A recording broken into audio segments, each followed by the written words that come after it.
আমার যে পেশাগত অবস্থান তাতে যদি আমার ব্যাংকে যদি অস্বাভাবিক টাকা থাকে অথবা বিদেশের কোনো অ্যাকাউন্টে যদি আমার টাকা থাকে, আপনাদের কাছে মনে হয় যে আমি অন্যায়ভাবে সেই টাকা উপার্জন করেছি বা এটা অস্বাভাবিক পরিমাণ টাকা, তাইলে আপনাদের বলতে হবে না, আমাকে জানিয়ে দিলে আমি দুদকে হাজির হব। কথা বলি, যেই কোনো বিপদ আপদ পরিস্থিতিকে মোকাবেলা করেছেন। আমি প্রেসিডেন্ট জিয়াউর রহমানের কথাও বলি, ওনারও তো একটা রিপোর্ট ছিল যে আপনি চট্টগ্রামে যায়েন না। এটা তো মেজর জেনারেল মোহাম্মদান চৌধুরী বলেছেন, উনি কি আছেন কিনা জীবিত আমি জানি না।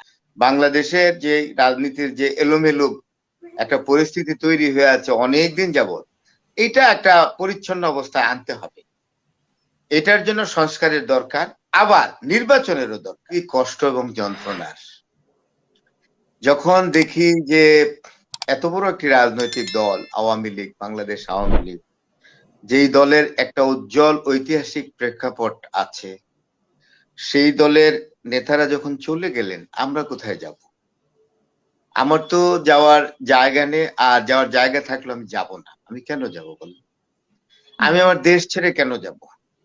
এই দেশে আমি জন্ম নিয়েছি, এই দেশে আমি পড়ালেখা করেছি, বেড়ে উঠেছি, এখানকার আলো বাতাস আমার আষ্টে পৃষ্ঠে জড়িয়ে আছে সবকিছু। আমি আমার দেশ ছেড়ে কেন যাব? আমি অন্যায় করে থাকলে আমি বিচারের মুখোমুখি হব, যে কোনো পরিস্থিতি হোক সে পরিস্থিতির আমি মোকাবেলা করব, কিন্তু আমি দেশ ছেড়ে কেন যাব? প্রশ্নটা হলো এইটা। আমি এখন একটা কথা বলি যে বাংলাদেশ আওয়ামী লীগের অনেক নেতারা চলে গেছেন, কিন্তু সব নেতারাই কি যেতে পেরেছে বা কর্মীরা যেতে যেতে পেরেছে? কর্মীরা কি সীমান্ত অতিক্রম করে অন্য কোনো দেশে আশ্রয় নিতে পেরেছে? অনেকে, আমি যতদূর জানি, তারা অত্যন্ত অসহায় এবং তাদের অর্থকড়িও নাই, কিন্তু তারা বিভিন্নভাবে মামলার মুখোমুখি হচ্ছে। এই মানুষগুলো কোথায় যাবে? আমি তো জানি অনেকের তিন বেলার খাওয়ার সংস্থানও নাই। তারা কিন্তু একটা অত্যন্ত বিরূপ পরিস্থিতির সম্মুখীন হচ্ছে, এবং অনেকেই যারা এই বাংলাদেশে থেকে এই পরিস্থিতিকে মোকাবেলা করছে, তাদের অনেকেই এই অবস্থার জন্য দায়ী না। এবং আমার কথা হলো যে রাজনৈতিক মানে নেতৃবৃন্দ, আপনার কি মনে হয় যে এই যে আওয়ামী লীগ করাটাই একটা অপরাধ এবং এই অপরাধের শাস্তি তারা পাচ্ছে এবং আওয়ামী আমি লীগের আওয়ামী লীগ, আমিও তো আওয়ামী লীগ করেছি। আমি তো আপনাকে বললাম 5 তারিখে তো বিপ্লব হয়েছে, 7 তারিখে আমি ঘুরে বেরিয়েছি। আমি তো বলেছি, আমি সাথে সাথে আমি বিভিন্ন জায়গায় ফোনও করেছি আইন প্রয়োগকারী সংস্থার কাছে যে আপনি আমরা ব্যাংকের অ্যাকাউন্ট গুলো দেখুন, আমার 4টা ব্যাংকের অ্যাকাউন্ট আছে, সেইগুলোতে দেখুন আমার যে সামাজিক অবস্থান, আমার যে পেশাগত অবস্থান, তাতে যদি আমার ব্যাংকে যদি অস্বাভাবিক টাকা থাকে অথবা বিদেশের কোনো অ্যাকাউন্টে যদি আমার টাকা থাকে, আপনাদের কাছে মনে হয় যে আমি অন্যায়ভাবে সেই টাকা উপার্জন করেছি বা এটা অস্বাভাবিক পরিমাণ টাকা, তাইলে আপনাদের বলতে হবে না, আমাকে জানিয়ে দিলে আমি দুদকে হাজির হব যে আমার টাকা অসঙ্গতিপূর্ণ। আমার বিচারের ব্যবস্থা আমি নিজেই করে নেব। আমি বিচারের সম্মুখীন হবো নিজে গিয়ে, আমাকে পুলিশ এসে অ্যারেস্ট করতে হবে না তো। কিন্তু আমার প্রশ্ন হলো, যারা চলে গেলেন রাতের অন্ধকারে, তারা এই যে কর্মী বাহিনীকে, বাংলাদেশ আওয়ামী লীগ একটা বিরাট দল, আওয়ামী লীগ এবং বিএনপি সবচেয়ে বড় দল, এটা বাস্তব। এই বাস্তবতা তো স্বীকার করতে হবে। বিএনপি এবং আওয়ামী লীগের সর্ববৃহৎ দল বাংলাদেশের, তা আজকে আওয়ামী লীগের নেতৃবৃন্দ চলে গেলেন, কিন্তু এই যে কর্মী বাহিনী থেকে গেল, তারা তো অনেকে তাদের আর্থিক সংগতিও খুবই দুর্বল, আমি তো জানি। তো তাদের দায় নিবে কে? কিন্তু তারা আমরা এই তো সামনের শুনেছি দিনগুলি আওয়ামী লীগ কিভাবে করলেই কাটাবে? অনেক টাকা ইনকাম করতে পেরেছে, মানে বৈধভাবে অবৈধভাবে। অবৈধভাবে যারা ইনকাম করেছে, তো অবৈধভাবে যারা ইনকাম করেছে আপনারাও জানেন, আমরাও জানি, এবং তাদের হাতে টাকা আছে বলেই তো আমি সরাসরি বলি তারা চলে যেতে পেরেছেন। যাদের সীমান্ত অতিক্রম করে চলে যাওয়ার আর্থিক সক্ষমতাও নাই, আমি তাদের কথা বলছি। তারাই মাঠে থাকে, তারাই মিছিলে থাকে, তাদের বিদেশে বাড়ি নাই, তাদের ব্যাংকে অস্বাভাবিক অর্থ নাই, এমন অর্থ আছে যারা তারা জীবিকা নির্বাহ করতে পারে না। আমি আপনার সম্পর্কেই বলি, আপনার সাথে তো আমার সাম্প্রতিককালে দেখা হয়েছে, মানুষকে দেখলে বোঝা যায় না মানুষের অর্থ আছে কিনা। আপনার যে স্বাভাবিক অর্থ, আপনি চলে ফিরে থাকতে পারেন।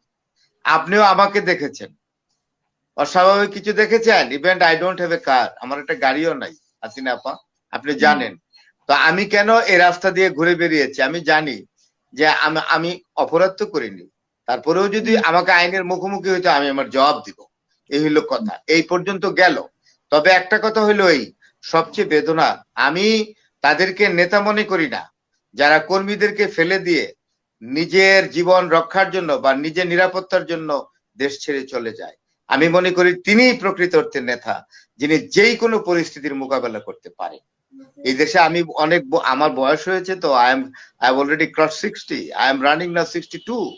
আমি দেখেছি অনেক বড় বড় নেতা। আপনি জানেন হোসেন শহীদ সোহরাওয়ার্দী আওয়ামী লীগের একজন ফাউন্ডারদের একজন। আমি যে ইসমাইল হোসেন সম্রাট ওই দিন আমি টক শোতে এটা বলেছিলাম যে উনি 1961 সালে আইয়ুব খান ওনাকে গ্রেফতার করবে, এইটা উনি গোয়েন্দা বাহিনীর মাধ্যমে জানতে পারলেন এবং ভারতের এটা ওনাকে বলে দেওয়া হয়েছিল। উনি তখন ঢাকা এসেছিলেন, করাচিতে থাকতেন, তো ঢাকা এসে ইন্ডিয়ান ডেপুটি হাই কমিশনে উনি দাওয়াত খেতে গেলেন। সেখানে ওনাকে খবরটা দিল যে আপনি ঢাকা থেকে করাচিতে যান না, করাচিতে আপনার লোকজন তেমন নাই, ঢাকায় আপনার ঘাঁটি। কেন? বলে যে আপনাকে করাচিতে বিমানবন্দরে নামলে অ্যারেস্ট করবে। বলে যে তাইলে তো আমাকে একটু ভালো খাবার দাবার দাও, আমি খেয়ে দিয়ে করাচি যাই। ভাবছিলাম আর 2-4-5 দিন থাকবো ঢাকাতে, আমি কালকে সকালে ফ্লাইট ধরবো। বলে কেন? বলে যে না, তা না হলে আইয়ুব খান ভাববে আমি ভয় পেয়েছি। This is the image of a leader. আমি বঙ্গবন্ধুর কথাও বলি, যেই কোনো বিপদ আপদ পরিস্থিতিকে মোকাবেলা করেছেন। আমি প্রেসিডেন্ট জিয়াউর রহমানের কথাও বলি, ওনারও তো একটা রিপোর্ট ছিল যে আপনি চট্টগ্রামে যায়েন না। এটা তো মেজর জেনারেল মহব্বুদ্দিন চৌধুরী বলেছেন। উনি কি আছেন কিনা জীবিত আমি জানি না। উনি তখন ডিজিএফ এর ডিরেক্টর জেনারেল ছিলেন, আমরা জানি খবর। ওনাকে মেজর জেনারেল মহব্বুদ্দিন চৌধুরী জিয়াকে বলেছিলেন, প্রেসিডেন্ট জিয়াউর রহমান তৎকালীন, যে আপনি স্যার যায়েন না। বলে যে আমাকে যেতেই হবে, it is a scheduled meeting. আমি মনে করি যারা নেতা তারা পরিস্থিতিকে মোকাবেলা করে, তাতে হোক না মৃত্যু, মানে পালিয়ে যায় না। তো তারা পালিয়ে যায় না। এইবার আসেন নির্বাচনের কথা। এইবার আসেন নেত্রী যেখানে পালিয়ে গেছে, অন্যদের তো আর দোষ কি? না, এখন প্রশ্ন হলো কি, দেখুন হাসিনা আপা আমাকে আর ডাইরেক্ট প্রশ্ন করে তো লাভ নাই। আমি তো নিজেই একটা চরম অনিশ্চিত এবং অসহায় অবস্থার মধ্যে বসবাস করছি। আপনি তো আমাকে নিজে ঢাকায় দেখলেন নিজে দেখে গেছে।